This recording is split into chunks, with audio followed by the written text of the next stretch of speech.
আচারের নাম শুনলে জিভে পানি আসে না, এমন মানুষ খুঁজে পাওয়া দুষ্কর। সামান্য কিছু উপকরণ দিয়ে ঘরোয়া উপায়ে সবচেয়ে বেশি স্বাদের জলপাইয়ের আচার বানিয়ে দেখাবো।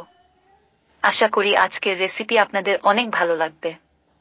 আর এমন মজার মজার রেসিপি প্রতিদিনই আমার চ্যানেলে আপলোড হয়। দয়া করে ভিডিওতে একটা লাইক দিয়ে ভিডিওর পরবর্তী অংশটুকু কন্টিনিউ করবেন। এখানে হাফ কেজি জলপাই নিয়েছি।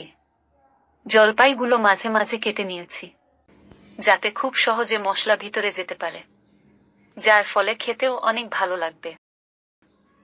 জলপাইগুলো সিদ্ধ করার জন্য চুলায় একটা কড়াই বসিয়ে দিয়েছি। এখন দিয়ে দেব 2 কাপ পানি। দিয়ে দিচ্ছি জলপাইগুলো, সাথে দিচ্ছি সামান্য পরিমাণ লবণ, যার ফলে জলপাইগুলো খুব তাড়াতাড়ি সিদ্ধ হয়ে যাবে।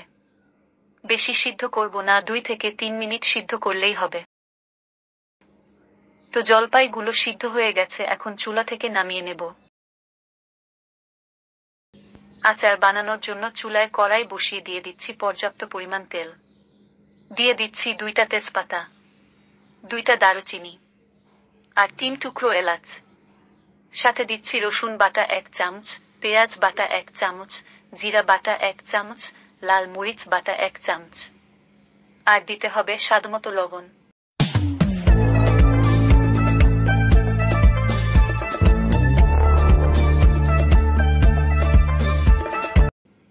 এখন সবগুলো উপকরণ খুব ভালোভাবে নেড়েচেড়ে সামান্য ভেজে নেব।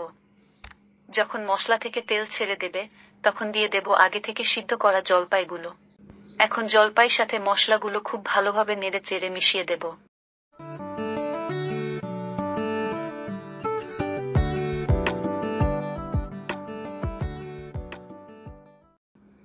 এমনভাবে মিশাবো যেন জলপাইয়ের ভিতরে মশলাগুলো চলে যায়।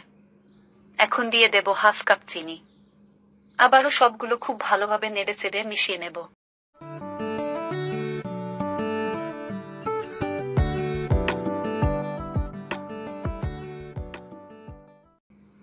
এখন হালকা আঁচে 5 থেকে 7 মিনিট নেড়েচেড়ে রান্না করতে হবে। তেল ছেড়ে এলে চুলার তাপ কমিয়ে নামিয়ে পরিষ্কার ও জীবাণুমুক্ত বয়ামে ভরে সংরক্ষণ করতে পারেন। আশা করি আজকের রেসিপি আপনাদের অনেক ভালো লেগেছে। আর এমন মজার মজার রেসিপি পেতে দয়া করে আমার চ্যানেলটা সাবস্ক্রাইব করার অনুরোধ রইল। আবারও দেখা হবে নতুন কোনো রেসিপি নিয়ে। সেই পর্যন্ত সকলেই ভালো থাকুন। আল্লাহ হাফেজ।